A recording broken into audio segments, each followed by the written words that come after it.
Hello दोस्तों, हमारे YouTube channel में आप सबका स्वागत है। हम पिछले वीडियो में विज्ञान के परावर्तन पर चर्चा किए थे। चलिए आगे हम उसी पर चर्चा करते हैं। आज हम देखेंगे परावर्तन के नियम, लॉ ऑफ रिफ्लेक्शन। परावर्तन का नियम, रिफ्लेक्शन के नियम देखेंगे। ये परावर्तन के दो नियम हैं। आपतन कोण और परावर्तन कोण सदैव बराबर होता है। आपतन कोण, परावर्तन कोण सदैव बराबर होता है। जितना आपतन कोण होगा आई, उतना ही क्या होगा, परावर्तन कोण आर होगा। आपतित किरण, परावर्तित किरण और आपतन बिंदु तीनों एक ही तल में होता है। आपतित किरण, परावर्तित किरण और क्या, आपतन बिंदु तीनों एक ही तल में होता है। ठीक है, आपतित किरण, परावर्तित किरण, आपतन बिंदु तीनों एक ही तल में होता है। ये कैसे, ये देखते हैं। ये आपका परावर्तक पृष्ठ है, इसमें ये अभिलंब, ये आपका आपतन बिंदु, ये आपका किरण जा रहा है पृष्ठ की ओर तो इसको आपतित किरण, ये पृष्ठ से बाहर निकल रहे तो इसको परावर्तित किरण, और ये आपका अभिलंब। देख लीजिए, आपतित किरण, परावर्तित किरण, अभिलंब, और ये आपतन बिंदु पर होता है। तीनों है ना, तीनों क्या होता है, आपतन बिंदु पर ही होता है। यहाँ पर आप नाम दे सकते हो। आपतित किरण, ये क्या है, परावर्तित किरण, और ये क्या है, अभिलंब। ठीक है, और ये क्या है, आपतन कोण। चलिए अगला चलते हैं, दर्पण। तो मिरर क्या है। व्यवहार में कांच के एक पृष्ठ पर मरकरी, सिल्वर या टिन की पॉलिश करके दर्पण बनाया जाता है ना। तो हमने देखा दर्पण कैसे बनाते हैं। कोई भी गोली पृष्ठ रहेगा उसमें क्या करेंगे, मरकरी का, है ना, या टिन का या सिल्वर का क्या कर देंगे, पॉलिश कर देंगे।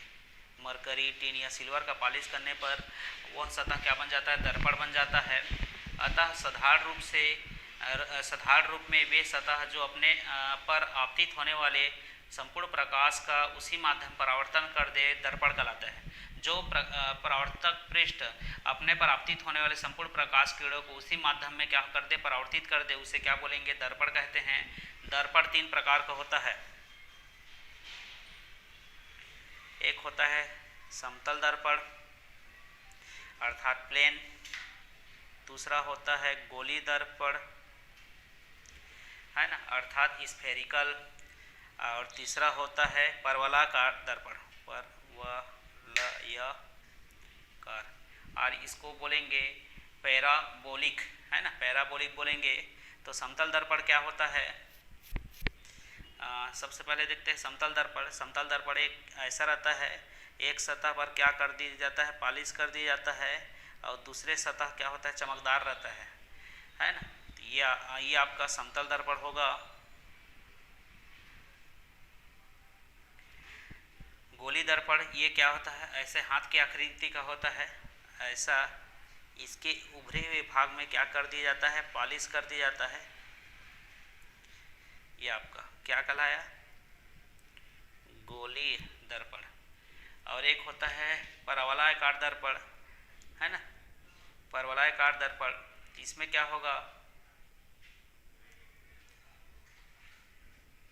ऐसा आकृति का होगा, इसके उभरे भाग में भी क्या करेंगे, पॉलिश करेंगे।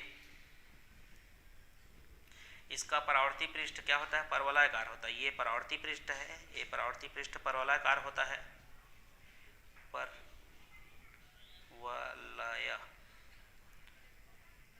ठीक है, ये क्या हो गया, गोलाकार दर्पण। तो हमने देखा दर्पण, दर्पण के प्रकार। अब चलिए देखते हैं प्रतिबिंब या इमेज क्या है ना। वस्तु या किसी बिंदु से चलने वाली किरणें परावर्तन या अपवर्तन के पश्चात जिस बिंदु पर एकत्र होती है या मिलती हुई प्रतीत होती है उस बिंदु को क्या बोलते हैं? प्रतिबिंब कहते हैं। क्या है? प्रतिबिंब, या इसको बोलेंगे इमेज, है ना। वस्तु या किसी बिंदु से चलने वाली किरणें परावर्तन या अपवर्तन के पश्चात जिस बिंदु पर एकत्र होती है ना। परावर्तन या अपवर्तन पश्चात जिस बिंदु पर एकत्र होती है या एकत्र होती हुई प्रतीत होती है उसे क्या बोलेंगे? प्रतिबिंब कहेंगे। उस बिंदु का, उस वस्तु का क्या कहलाता है? प्रतिबिंब कहलाता है। तो यहाँ पर प्रतिबिंब दो प्रकार का होता है, एक वास्तविक प्रतिबिंब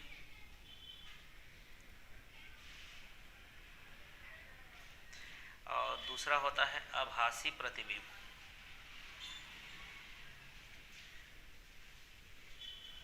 प्रतिबिंब दो प्रकार का होता है, एक रियल इमेज और एक क्या होता है? Virtual image. वास्तविक प्रतिबिंब में ये क्या होता है? जबकि वस्तु का प्रतिबिंब पर्दे पर प्राप्त होता है, जबकि आभासी प्रतिबिंब वस्तु का प्रतिबिंब पर्दे पर प्राप्त नहीं किया जा सकता। वास्तविक प्रतिबिंब क्या होता है? पर्दे पर यह सदैव क्या बनता है? उल्टा और पर्दे पर प्राप्त किया जाता है। ये वास्तविक प्रतिबिंब में क्या होता है? प्रतिबिंब जो बनता है वो क्या बनता है? उल्टा बनता है, हमेशा याद रखेंगे। और कहाँ बनता है? पर्दे पर बनता है। जबकि आभासी प्रतिबिंब में प्रतिबिंब जो होता है हमें सीधा प्राप्त होता है और इसे पर्दे पर प्राप्त नहीं कर सकते। ठीक है, इसे पर्दे पर प्राप्त नहीं कर सकते।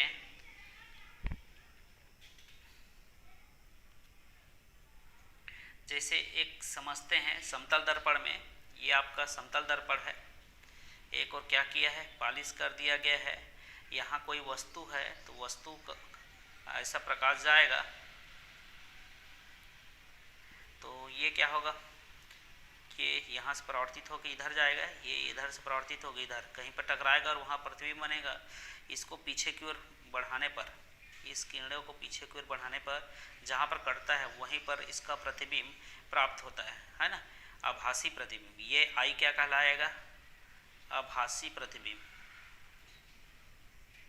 ठीक है, आई क्या कहलाएगा? आभासी प्रतिबिंब कहलाएगा।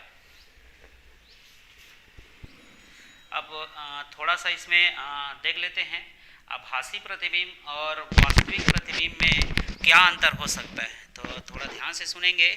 आभासी प्रतिबिंब सदैव सीधा बनता है। अभी बताएं आपको, आभासी प्रतिबिंब सदैव सीधा बनता है और इसे पर्दे पर प्राप्त नहीं कर सकते। इसमें प्रकाश किरणें आती हुई प्रतीत होते। देखिए ये प्रकाश किरणें ऐसा यहाँ इस बिंदु पर आता हुआ प्रतीत हो रहा है, लेकिन ऐसा नहीं है कि ये यहाँ पर आएगा, केवल प्रतीत हो रहा है ना। तो आभासी प्रतिबिंब क्या हुआ? आभासी प्रतिबिंब सदैव सीधा बनता है।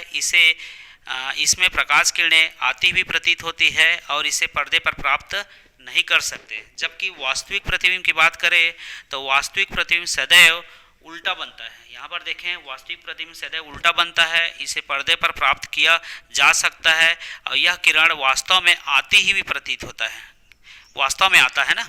ठीक है, तो हम वास्तविक प्रतिबिंब और आभासी प्रतिबिंब में तीन अंतर देखें। तो आज का वीडियो आपको कैसा लगे हमें कमेंट बॉक्स में कमेंट जरूर करिए। अगर इस प्रकार का वीडियो और चाहिए तो हमारे चैनल को सब्सक्राइब करिए।